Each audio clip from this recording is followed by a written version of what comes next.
You were born into a world that was already overheating, markets unstable, institutions wobbling, feeds refreshing faster than your nervous system could stabilize, a pandemic no one rehearsed for. And somewhere around 12 years old, you were handed a device engineered for maximum stimulation and told, without words, adapt. This is not a defense of Gen Z, and it is not an indictment either. This is an attempt to understand what happens when a generation develops inside conditions no human nervous system was designed to metabolize.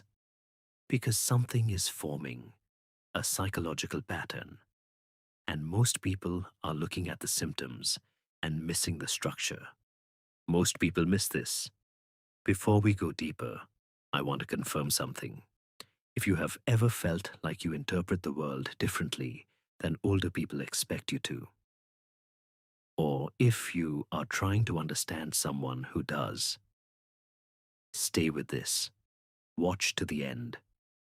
The final reframe will land differently once you see the mechanics underneath it.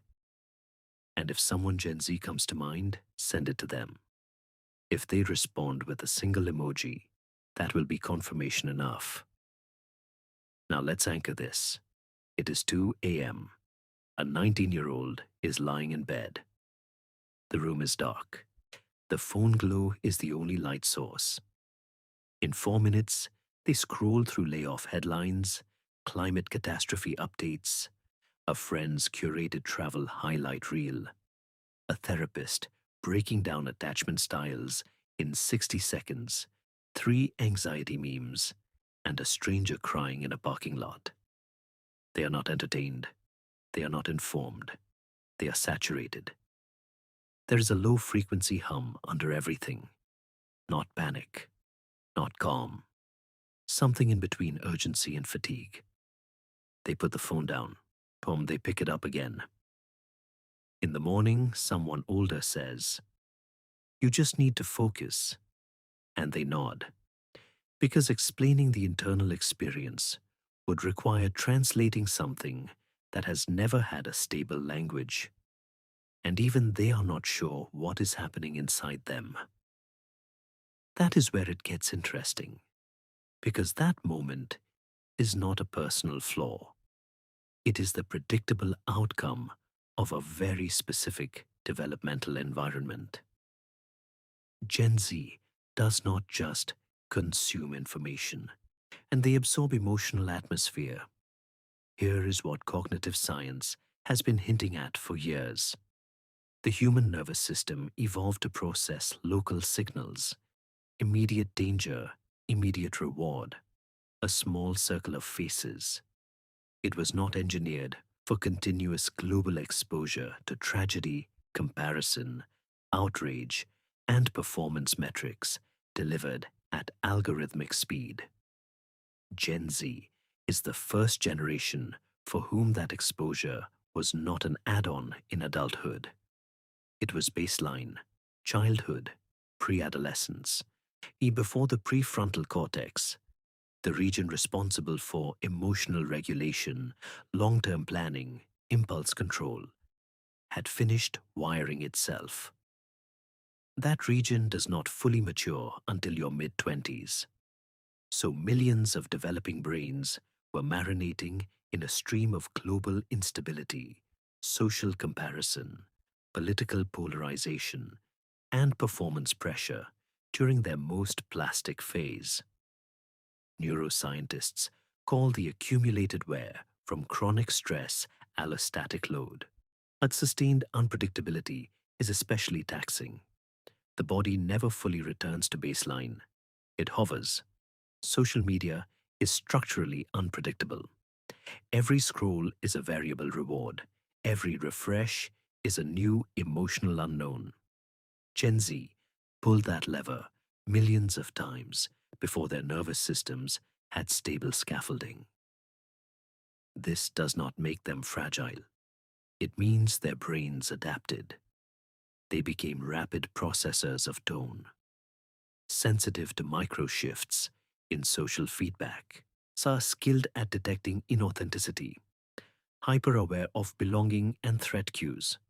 Researchers call it high social vigilance. That is not anxiety as identity. That is adaptation as survival. The issue is not that they adapted. The issue is the scale of what they adapted to. Most people miss this.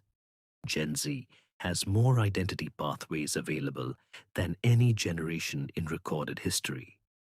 And that abundance carries weight. One developmental psychologist, Eric Erikson, described adolescence as the stage of identity formation. You experiment, you encounter friction, you consolidate. Now imagine performing that process in public.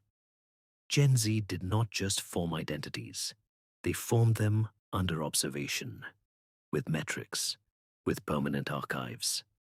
Every opinion, aesthetic, belief, and relationship trial had visibility and quantifiable feedback. Behavioral science is clear about environments like this. When people are watched while still forming a self, two coping strategies tend to emerge. 1. Performance. Calibrate the self toward approval. Optimize for validation. 2. Withdrawal. Protect the self from definition. Resist being seen at all. Look closely, and you will see both operating within the same individual. The curated feed and the reluctance to answer a phone call. Public vulnerability and private emotional shutdown. Open discourse and deep discomfort with direct praise. That is not hypocrisy. That is a nervous system managing exposure through dual strategies. Psychologists call prolonged fragmentation without integration identity diffusion. Some diffusion is normal in adolescence, but sustained diffusion in hyper-stimulating, judgment-heavy environments correlates with anxiety and mood instability. Gen Z was asked to build a coherent self inside a stadium. And yet, here is the overlooked piece. They developed emotional vocabulary early, attachment styles, cognitive distortions, boundaries, gaslighting, regulation strategies. They may not always embody it, but awareness precedes integration. That matters. Now let's address the accusation. Gen Z is often labeled cynical. Cynicism is emotional anesthesia. It is disengagement to avoid disappointment. Disillusionment is different. Disillusionment is what happens when you believed in a promise and watched it dissolve. Gen Z was told effort leads to stability. They watched student debt balloon and wages stagnate. They were told institutions are trustworthy. They watched financial collapses, political gridlock, and public health systems fracture. They were told authenticity matters. They watched authenticity become monetized content. When repeated effort fails to produce predictable reward, behavioral psychology calls the resulting pattern learned helplessness, a term introduced by Martin Seligman. When outcomes detach from effort, either organisms conserve energy. That is not laziness. That is rational recalibration. And despite this, Gen Z reports high concern for social justice, climate sustainability, mental health advocacy, and community ethics. Exhausted and still caring. That profile is not cynicism. It is strain plus conscience. Most people miss this. Now let's go beneath behavior into neurology. The default mode network activates during reflection. When you daydream, when you process social interactions, when you integrate memory into identity. It requires quiet. Chronic digital stimulation suppresses it. Without downtime, experiences accumulate without consolidation. Emotions are felt but not metabolized. The result? Persistent stimulation without resolution.